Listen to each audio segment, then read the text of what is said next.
Following the success of the CX-5, Mazda wanted to make sure it wasn't missing out on the compact crossover segment. So it took the Mazda 2 and turned it into this, the CX-3. Now 3 years later, Mazda wants to continue the trend that saw the little subcompact taking home awards for safety and design and overall goodness. So how do you improve on something that's already pretty great? Well, you make it safer, quieter, and even better to drive. Hi, I'm Mike Perkins from CarGurus, and this is the 2018 Mazda CX-3. Despite my height, I've always loved small cars. They're fun to drive, easy to park, and cheaper to maintain. But too often, manufacturers equate small with cheap.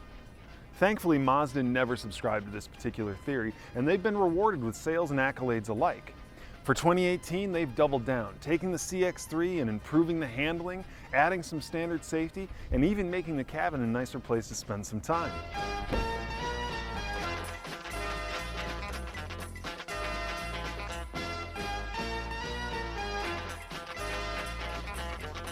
Listen, going up against cars like the Chevy Trax and the Honda HR-V, that doesn't exactly spur innovation.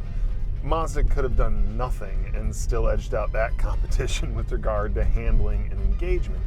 And yet, this year sees the CX-3 getting a whole slew of upgrades, including new engine mounts, new bushings, new dampers, new front lower control arms.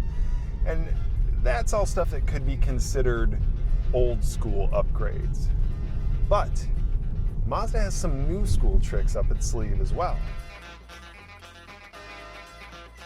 Last year, the Mazda 3 and the Mazda 6 saw the introduction of G-vectoring control, a technology that will eventually make its way into the entire Mazda lineup. This year it comes to the CX-3, and it is a fascinating approach to improving handling. See, one of the limitations of front-wheel drive cars has always been how much you're asking the front wheels to do.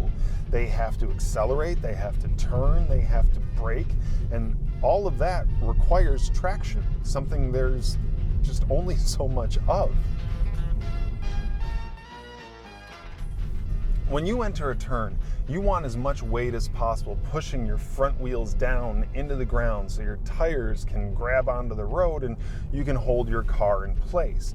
Too little weight and the front tires will start slipping and you'll start moving to the outside of the turn. At best, it means you don't keep your line, but at worst, it means you go off the road.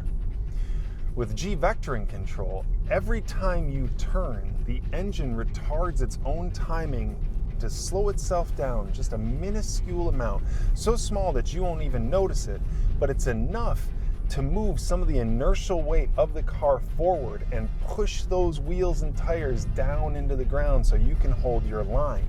And that is a very good thing. It's my favorite kind of improvement, a lot of small changes that add up to a big difference. And it's the same in the interior here. This year, the CX-3 gets more foam insulation in the B-pillars, thicker seals for the doors, thicker glass, and more sound deadening for the floor in the tunnel.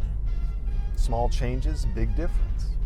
As for safety, this year the CX-3 gets Mazda's Smart City brake support system, which is a lot of words for a low-speed auto braking system. So if you try to run into anything while you're going less than 19 miles an hour, you can now expect the CX-3 to brake for you. There are also some trim and feature changes. This is the Touring trim, which starts at an MSRP of $25,165. This year it gets auto headlamps, rain-sensing wipers, and auto climate control as standard.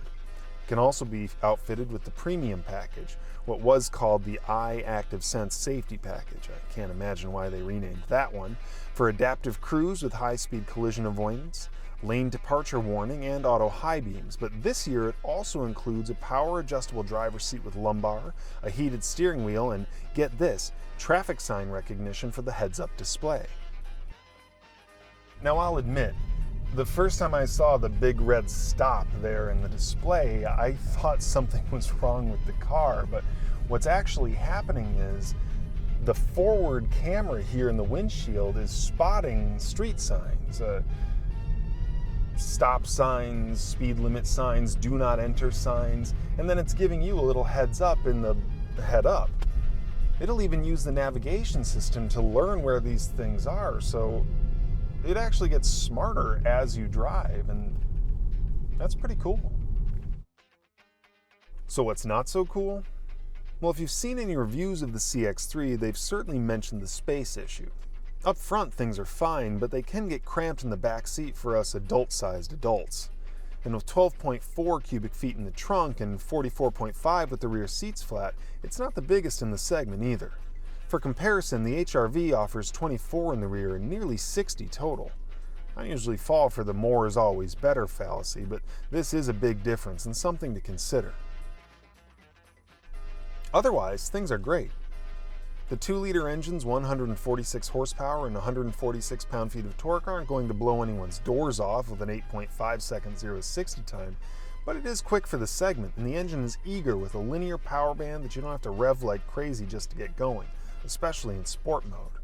It doesn't sound great, but even after thrashing it all week, I'm still averaging more than 28 miles per gallon, just a few short of the 31 miles per gallon advertised average, and that's without a start-stop system. Imagine that.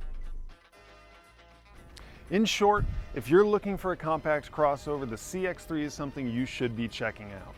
It's the best driving, best looking car in the segment with an impressive 117-foot braking distance, a 5-star safety rating from the government, and a top safety pick plus nod from the Insurance Institute for Highway Safety. If space is really an issue, or if you prefer to prioritize on-road comfort over handling, you should check out the competition. Otherwise, get yourself to the Mazda dealership and see what you've been missing. Now, for full details on the 2018 Mazda CX-3, just click the link in the description. You can head over to CarGurus.com and read my full review. And for videos of some of the competition, well, just subscribe to the channel.